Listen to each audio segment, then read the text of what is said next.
small brass key, barely 2 inches long, sat forgotten in the pocket of a naval officer's coat on dry land. That same April night in 1912, the largest steel colossus ever built was charging blindly through the waters of the North Atlantic.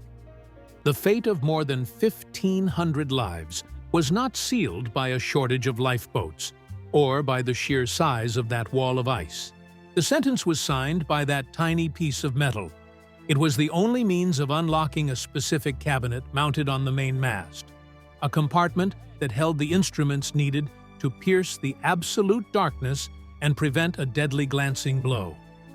A silent bureaucratic detail that dictated the end of the greatest feat of engineering of its age. When the collapse of the largest ocean liner of its era is debated, collective memory tends to cling to the same familiar culprits. People speak endlessly about the monumental size of the iceberg that crossed the ship's path on the night of April 14, 1912. They point to the reckless speed through an ice-riddled sea, the crew's unshakable confidence, or the tragic arithmetic of too few lifeboats to hold even half the souls on board. And, in truth, every one of those factors weighed heavily on that merciless night. Yet modern forensic engineering and the meticulous transcripts of the official inquiries, conducted in both the United States and Great Britain shortly after the disaster, tell a far quieter and more unsettling story. The documents reveal that the fate of the four-funneled Colossus was not decided in the middle of the North Atlantic, beneath a sky of absolute black. It began to take shape days earlier, hundreds of miles from the open ocean, amid the chaos, the steam, and the deafening noise of the port of Southampton. The greatest maritime disaster of the 20th century was not born exclusively from a brutal, unstoppable force of nature. It germinated from an invisible administrative error, a bureaucratic failure so utterly routine that it would have gone completely unnoticed on any other ordinary voyage. What the records show us from this point forward is a detailed, chronological reconstruction of a last-minute change of command, carried out under the crushing pressure of launching the crown jewel of the British merchant fleet. We are going to retrace the exact steps of a genuine human oversight, triggered by haste, and draw the direct line connecting a simple locked cabinet at the top of a mast to the grim outcome of that voyage. If you value the weight of real history, grounded in absolute respect for the facts and documents that time nearly erased, become part of our community by subscribing to the channel to follow this timeline as it unfolds. What engineering and the courts prove to us is that the advance of that floating marvel depended on something far smaller than its massive boilers.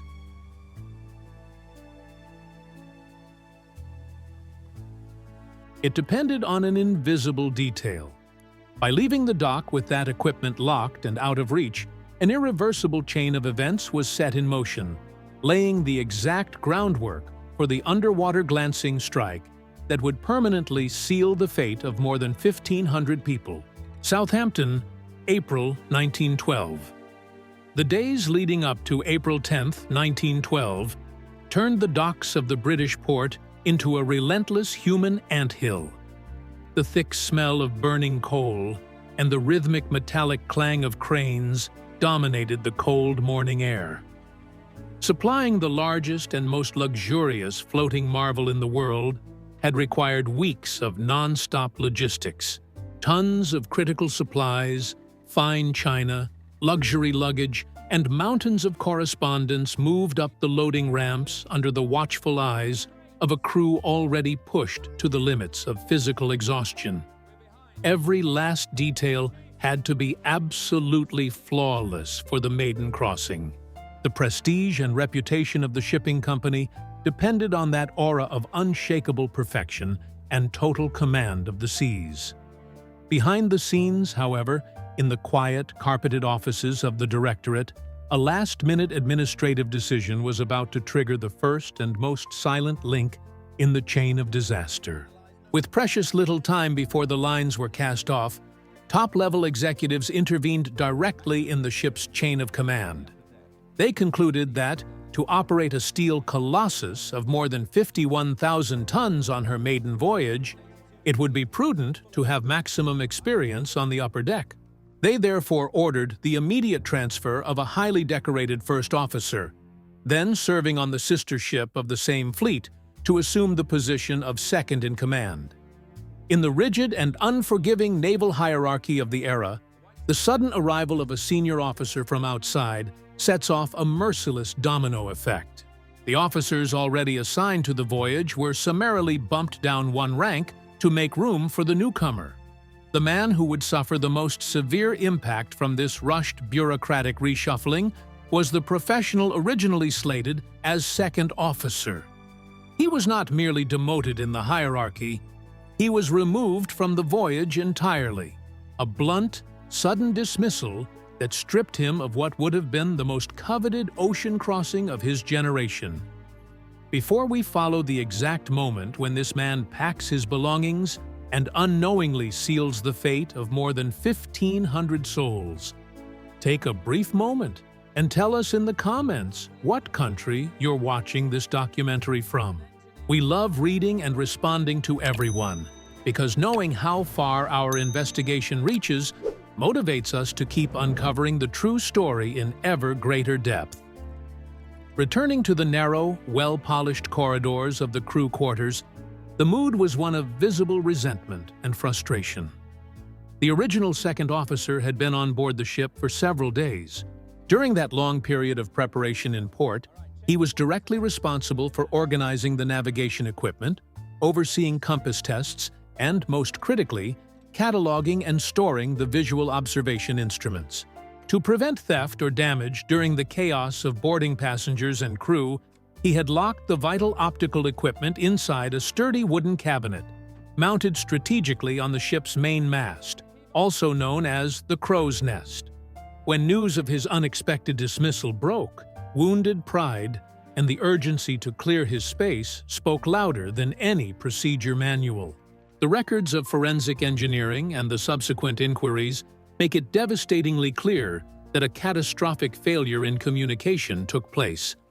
The officer had to empty his cabin in a hurry to make way for his replacement.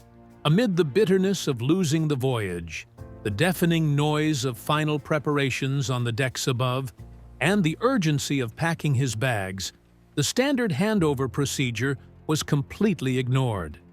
There was no detailed change of command briefing. There was no thorough review of the ship's inventory. As he folded his uniforms and gathered his personal belongings, he pulled on his heavy naval cold-weather coat. Deep in the left pocket rested a small, dull piece of brass.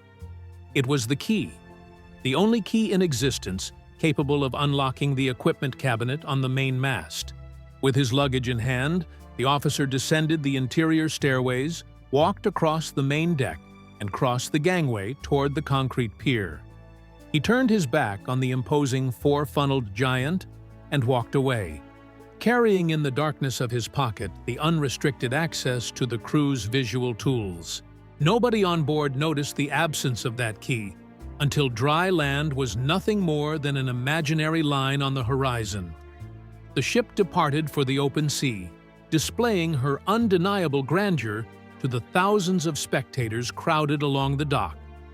But high up on the mast, swept by icy winds, a cabinet remained firmly locked, a tiny, mundane detail that, days later, would leave the night watchman completely defenseless. That oversight set the precise mechanical stage for the blind darkness of the ocean to conceal the danger until the very last second, resulting in a long, fatal, underwater glancing scrape along the hull. The verdict, as the documents prove, was not delivered solely by the force of nature, but by the relentless and hurried failure of human bureaucracy. High on the main mast, dozens of feet above the promenade deck, the unrelenting cold of the North Atlantic cut mercilessly across the faces of the two lookouts on duty. The temperature was plummeting to well below freezing on that fateful night of April 14th. Bundled in heavy winter uniforms, the two men shared a cramped space, struggling to maintain focus as the icy wind punished their eyes.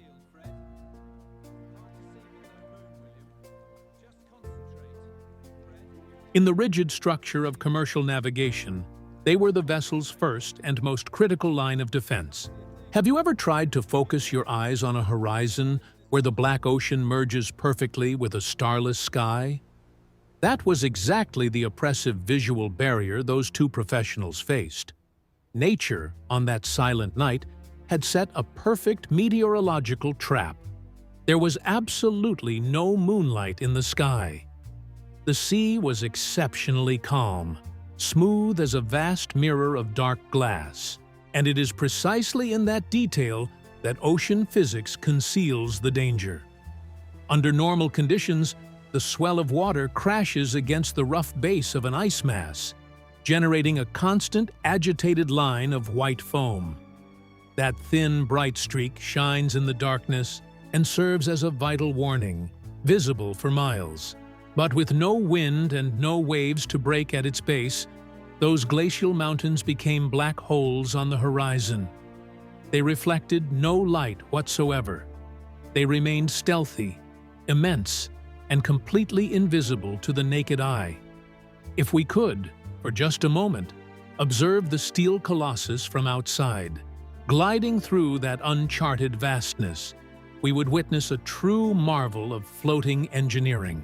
The imposing four-funneled giant slid with ghostly smoothness through the black water, its warm amber lights reflecting off the perfectly still surface of the sea. It was a vision of pure majesty and tranquility, one last breath of silent beauty before the collapse. But returning to the interior of the ship, reality was dense. On the bridge, the officer on watch peered through the windshields at a night that looked like a wall of dark velvet, fully aware that conditions would forgive not the slightest deviation. High up in the crow's nest, the lookout's anxiety grew with every mile traveled. They knew perfectly well they were crossing an extremely high-risk zone. Telegraph warnings about ice fields had been pouring into the radio cabin relentlessly throughout the day. Feeling the crushing weight of responsibility and the blindness imposed by those anomalous weather conditions, the lookouts did what any prudent professional would do in their place. They requested the proper safety equipment. They asked for the long-range binoculars. The request echoed through the internal phone lines to the bridge, but the response that came back to the mast was a bitter reflection of that administrative error committed back on dry land. The optical equipment existed. It was on board, just a few feet away from them. Yet it was completely inaccessible, locked away. The sturdy wooden cabinet, fixed right there at the observation post, held the salvation of 1,500 lives.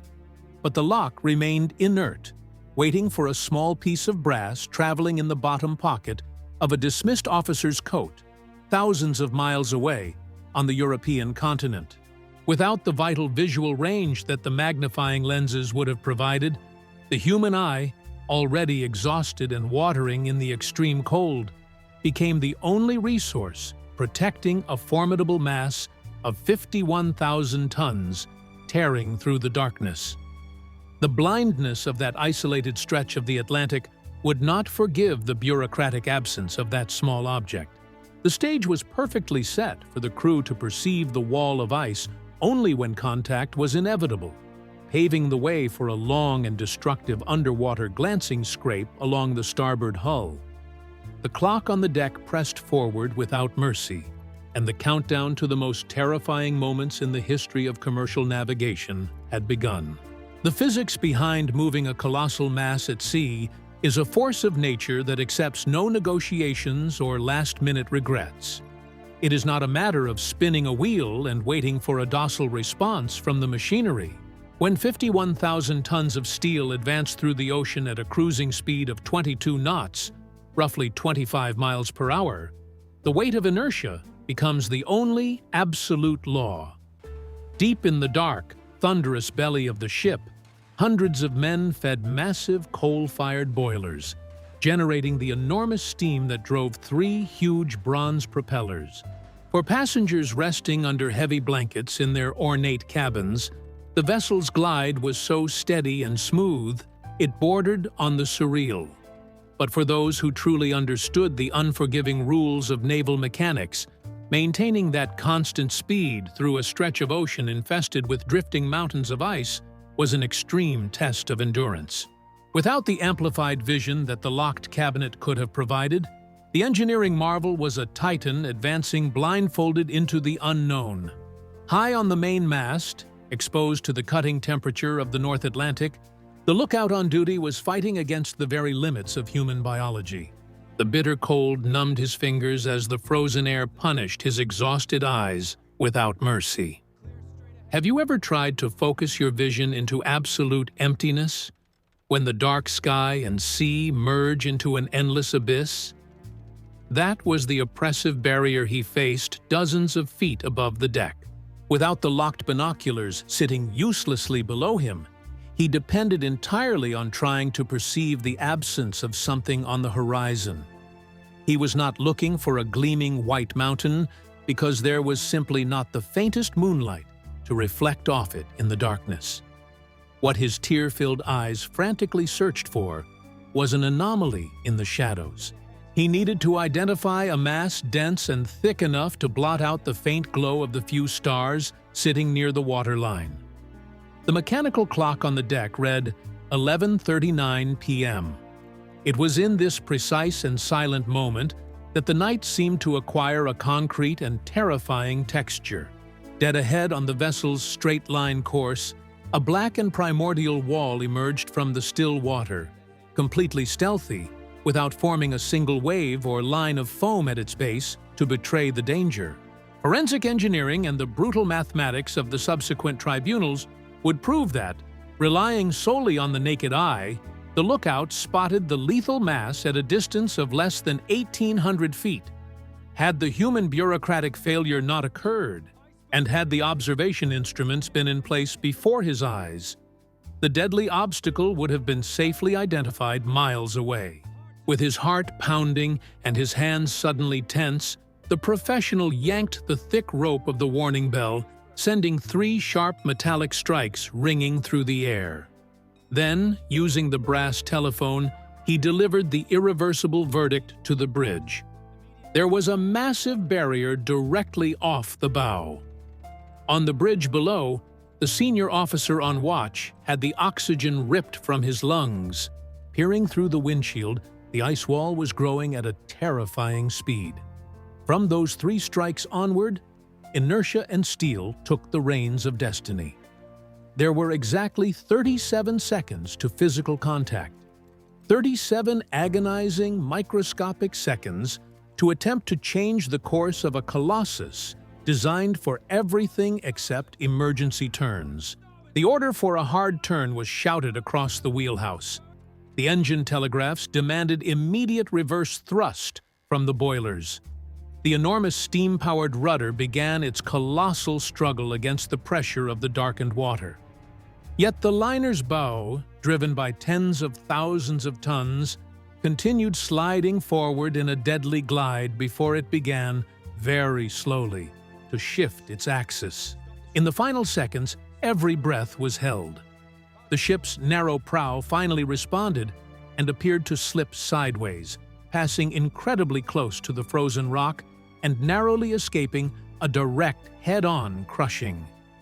But by angling its long steel body through the turn, the ship exposed the full vulnerability of its starboard flank. The result was not a cinematic, deafening collision, but a constant, violent, and terrifyingly quiet lateral scrape occurring underwater, dozens of feet below the waterline.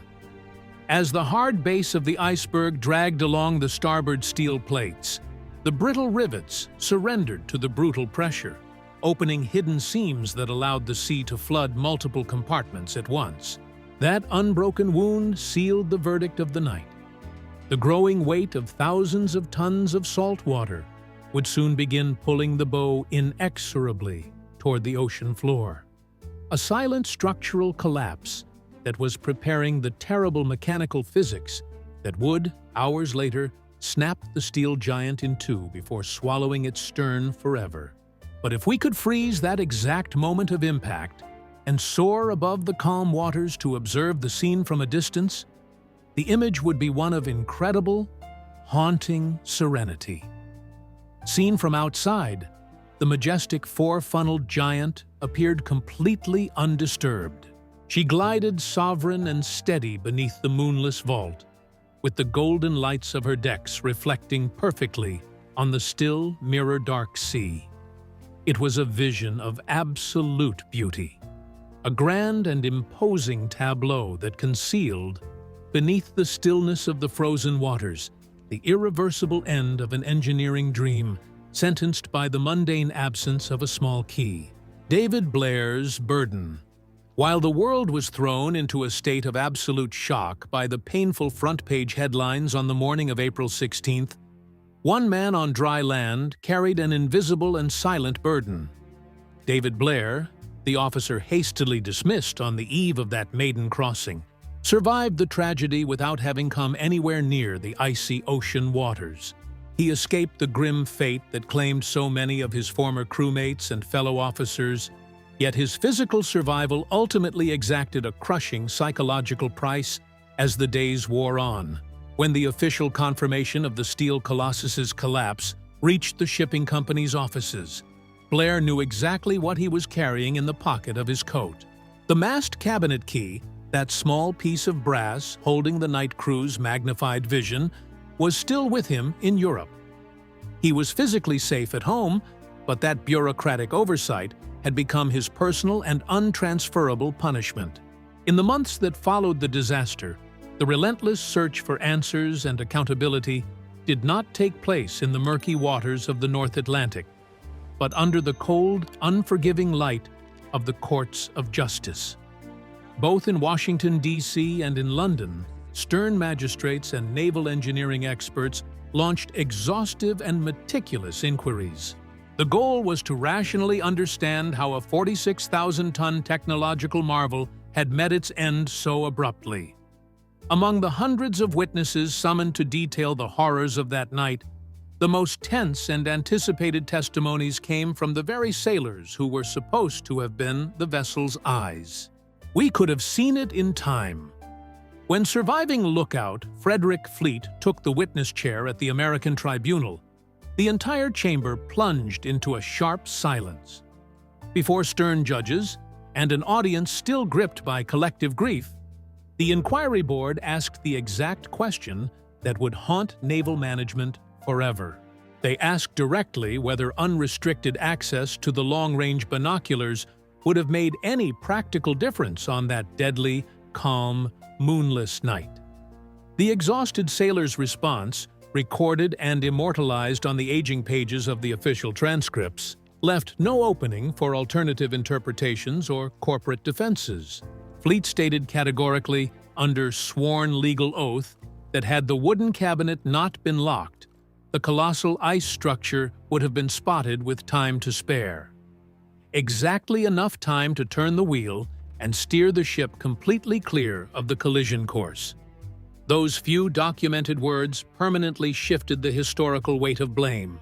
The irreversible fate of 1,500 souls no longer rested exclusively on the blind fury of nature or on the limitations of steam-powered machinery. The practical verdict proved that the greatest catastrophe of its era depended entirely on an everyday, mundane, and corrosive lapse. Geography positioned the glacial barrier, but it was the oversight of a single officer and the block of an unyielding lock that blindfolded an entire crew. The key at auction. The leap through time carries us far from the murky waters of the North Atlantic and brings us directly to the final resting place of that small, silent object. The brass key, which remained forgotten in the pocket of Officer David Blair's coat throughout the April 1912 maiden voyage, never returned to a port or felt the ocean breeze again. For decades, it was kept in absolute silence, preserved from generation to generation by his family. It was not treated as a lucky charm or a maritime curiosity, but as a deep, melancholy, and constant reminder. That small artifact carried with it the incalculable historical weight of more than 1,500 souls, resting intact in the bottom of an ordinary drawer, far from the eyes of the public and historians. Nearly a century after the event that brutally rewrote the rules of naval engineering worldwide, this everyday piece of metal resurfaced under the spotlight. At a widely followed historical auction, the main mast cabinet key was presented and sold for an extraordinary sum. But the buyer's fascination and its true value had very little to do with the simplicity of time-worn brass. That event transformed a plain object barely 2 inches long into the greatest physical and incontestable proof that the majestic four-funneled giant was not brought down exclusively by the insurmountable forces of nature. The colossal wall of ice was, without question, the merciless mechanical executioner of that long underwater glancing scrape. Yet, the key displayed beneath its glass dome proved definitively that the largest, most luxurious, and most advanced feat of engineering of its age succumbed, first and foremost, to an unyielding lock. The bureaucratic haste and human failure materialized in a tiny piece of metal thousands of miles from the open sea, proved more relentless than any oceanic fury. A silent oversight that completely disarmed the crew and sealed with a simple turn of a lock the saddest page in our maritime history: the weight of small things. When we look back, more than a century after the icy waters of the North Atlantic swallowed the greatest symbol of luxury and engineering of the Edwardian age, it is natural for our minds to be immediately captured by the colossal scale of the tragedy. We think of mountains of steel bending under indescribable pressure, of the human despair of those who remained on the increasingly tilting decks, and of the cold, merciless arithmetic that determined there were not enough lifeboats for all the souls on board. Yet, throughout this careful reconstruction, built on the naval inquiries and forgotten documents of the era, a far quieter and more unsettling truth has come to the surface. The irreversible fate of more than 1,500 people in the early morning hours of April 15, 1912, was not decided by a massive structural failure, nor by a terrifying storm or raging seas. The definitive sentence of that floating marvel was dictated by the absence of a tiny piece of metal that fit perfectly in the palm of one man's hand. For many decades, folklore and popular culture attempted to shroud the liner's collapse in a haze of legend, frequently painting the vessel as a cursed project or as the victim of a blind arrogance punished by the insurmountable forces of nature.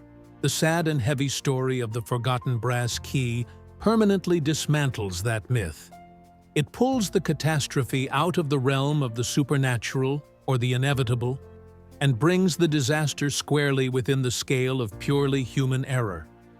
The ruin of that maiden voyage did not begin with the deafening friction of ice tearing through the heavy starboard plates. It began in the hurried bureaucracy of a major British shipping company's offices. It was born of the commercial pressure to launch the ship with a chain of command the directors considered perfect, resulting in an abrupt last-minute transfer of crew.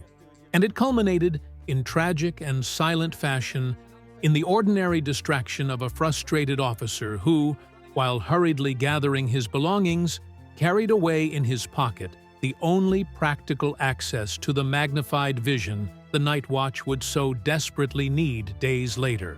It is a profound and bitter realization that the largest, safest, and most advanced feat of engineering of its time, equipped with formidable heavy machinery, powerful telegraphs, and a level of luxury previously unmatched, proved completely vulnerable to one of the most mundane logistical failures imaginable. A simple wooden cabinet, firmly locked. As the ship's bow plunged continuously and inexorably into the frozen darkness, as the ocean water violently invaded the elegant carpeted corridors and silenced the roaring furnaces deep in the vessel's belly, that small compartment at the top of the main mast remained rigid and absolutely intact. Inside it, isolated and perfectly shielded from the cutting cold, rested the precise instruments that could have torn through the dense darkness of that moonless night. The binoculars that would have guaranteed the vital minutes needed for a successful evasive maneuver remained prisoners of a common lock, waiting for a key that slept on dry land, thousands of miles away. The inviolable secret of that cabinet was only reached and submerged when the churning sea was already overflowing across the upper decks, pulling the colossal steel structure toward its final resting place. In the end, the historical documentation on that titan of the seas does not teach us solely about the limits of human ingenuity before the absolute power of the ocean. It leaves us with a far more humbling and sobering reminder about our own fragility. The great ruptures and catastrophes of our history are rarely triggered solely by monumental forces beyond our control. They almost always hide in the smallest bureaucratic and routine details that pass completely unnoticed in the rush. The outcome of this crossing proves that the greatest price ever claimed by the deep waters was paid because of a genuine human oversight. If you made it this far, and you value a historical narrative grounded in respect for documented facts and the pursuit of the human weight behind great events, I ask you to subscribe to our channel. Show your support by liking this video and share with us in the comments your perspective. What other great tragedy from the past do you believe was set in motion by a mundane detail that nobody noticed in time? We will keep digging through the evidence forgotten by time to bring the truth to light and honor the real memory of these events. Thank you deeply for your company, and until our next documentary.